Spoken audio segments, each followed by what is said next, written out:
La Edad Media es el periodo histórico de la civilización occidental comprendido entre el siglo V y el siglo XV. Se suele situar su inicio en el año 476 con la caída del Imperio Romano de Occidente y su fin en el año 1492 con el descubrimiento de América. Aunque también se sitúa en 1453 con la caída de Constantinopla, fecha que tiene la singularidad de coincidir con la invención de la imprenta por parte de Gutenberg y también con el fin de la Guerra de los 100 años, una guerra que en realidad duró 116 años entre los reinos de Francia e Inglaterra. Esta guerra fue de raíz feudal, pues su propósito era resolver quién controlaría las enormes posesiones acumuladas por los reyes ingleses desde 1154 en territorios franceses, debido al ascenso al trono inglés de Enrique II Plantagenet. Tuvo implicaciones internacionales y finalmente, después de numerosos avatares, se saldó con la retirada inglesa de tierras francesas. En la Edad Media se sustituyó el modo de producción esclavista por un modo de producción de servidumbre feudal. También se fue produciendo una descomposición de las estructuras centralizadas del Imperio Romano que dio paso a una dispersión del poder. En lo ideológico y cultural se produjo un mestizaje de la cultura clásica con las culturas monoteístas cristiana e islámica, cada una en su espacio.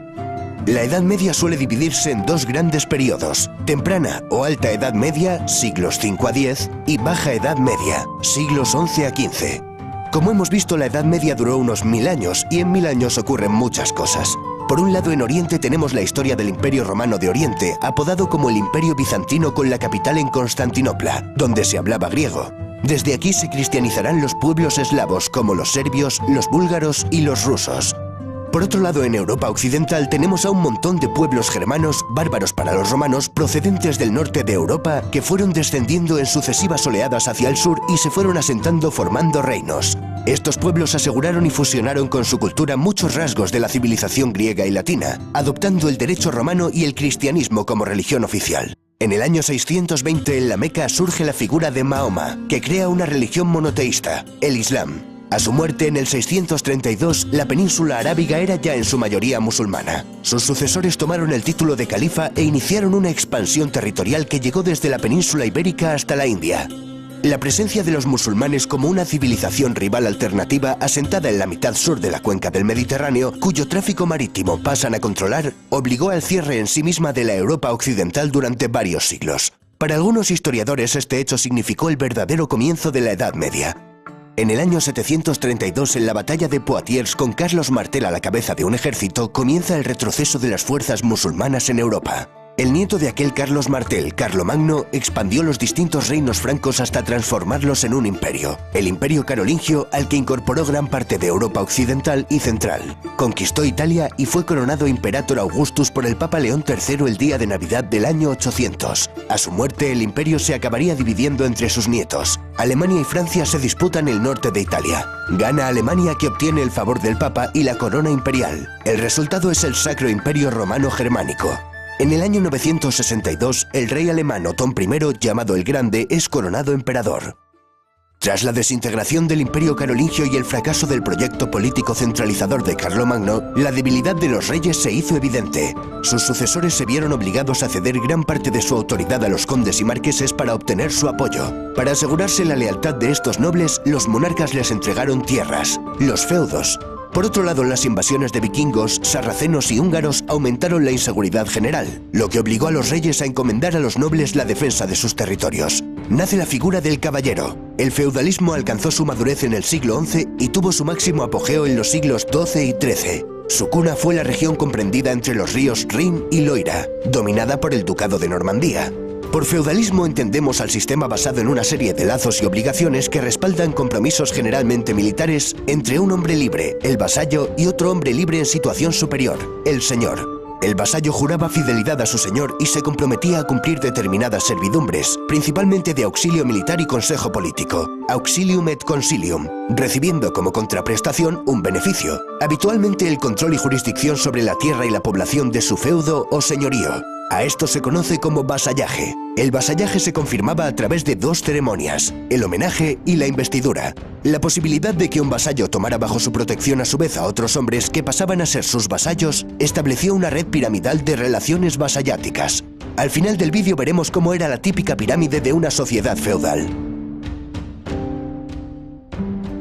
Acabamos de ver cómo se pasó de un Estado romano basado en el poder central y un vasto territorio a un Estado basado en vínculos personales fragmentado en los distintos feudos. En ellos, el señor acapara las funciones propias del Estado, como por ejemplo legislar, imponer impuestos y administrar justicia. La tierra adquiere una enorme importancia económica al disminuir el comercio y la circulación monetaria. Por eso, la agricultura es la base de la economía feudal, una economía de autoconsumo. La vida rural predomina frente a la urbana.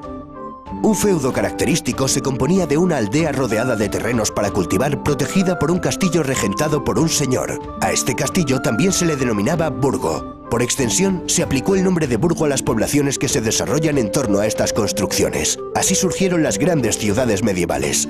A los habitantes de estas nacientes ciudades se les llamaban burgueses, naciendo el término burgués. A estos centros acudían los campesinos a vender sus excedentes, cereales, frutas, carne, a la vez que compraban artículos de uso cotidiano elaborados por los artesanos, herramientas, cerámica, ropa. Se fueron creando nuevos barrios de artesanos y mercaderes que se agrupaban en gremios.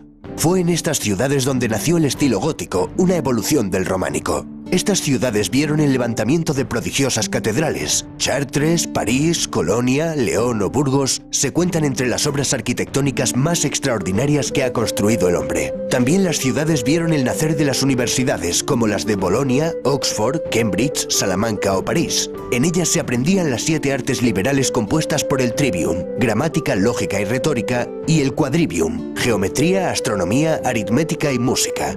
También podían cursarse estudios especializados como Derecho, Medicina, Teología y Filosofía. La filosofía dominante era la de Aristóteles, cuyos textos habían llegado a Europa a través de los centros de enseñanza árabes. La filosofía medieval, la escolástica, se proponía fundamentalmente sistematizar la concepción cristiana del mundo en términos aristotélicos. El representante más célebre de esta corriente fue Santo Tomás de Aquino.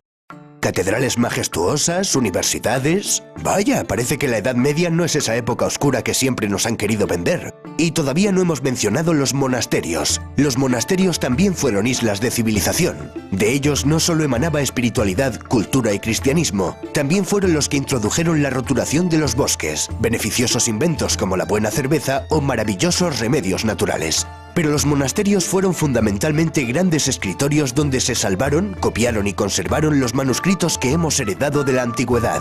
Estas islas de civilización no eran lo común dentro de la sociedad medieval. La mayoría de la población era analfabeta. Aquí los juglares y trovadores jugaron un papel muy importante. Eran músicos y poetas que divulgaron oralmente las hazañas épicas de héroes. La Edad Media es la época de los grandes caballeros y los grandes cantares de gesta como el cantar de Mio Cid, la canción de Roldán, Beowulf o el cantar de los Nibelungos.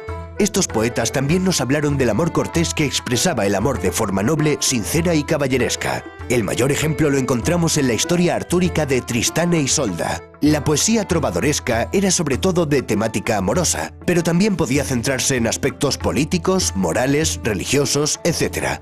Otro de los temas podía ser el de las cruzadas, una serie de campañas militares con el objetivo de restablecer el control cristiano sobre Tierra Santa, el territorio geográfico que comprende todos los sitios en los cuales se desarrollaron escenas bíblicas. Para terminar, veamos cómo era la pirámide social de un régimen feudal. En lo alto de la cúspide se encontraban el emperador o los reyes. Para el siguiente escalón vamos a establecer 2 columnas diferenciadas, pues la iglesia constituía una jerarquía paralela a la nobleza. Dentro de la alta nobleza tenemos a duques, marqueses y condes cuyos títulos derivan de gobernadores del Imperio Carolingio. Un escalafón más bajo tenemos a varones, caballeros, etc. En la rama del clero también distinguimos entre alto clero, que procedía de la alta nobleza y las familias reales, y el bajo clero, que procedía de familias acomodadas de campesinos y artesanos. En la base de la pirámide tendríamos al 90% de la población, el campesinado. Los campesinos con menos derechos, como el de no poder abandonar el feudo, eran los siervos. La diferencia principal entre un siervo y un esclavo consistía en que, en general, un siervo no podía ser vendido por separado de la tierra que trabajaba, y en que jurídicamente era un hombre libre. Era una sociedad profundamente estática, ya que cada individuo permanecía en la clase social en la que había nacido. Las injusticias que comportaba esta jerarquía eran compensadas por la religión. Toda situación de desventaja en este mundo se compensaba con una situación de ventaja en el siguiente.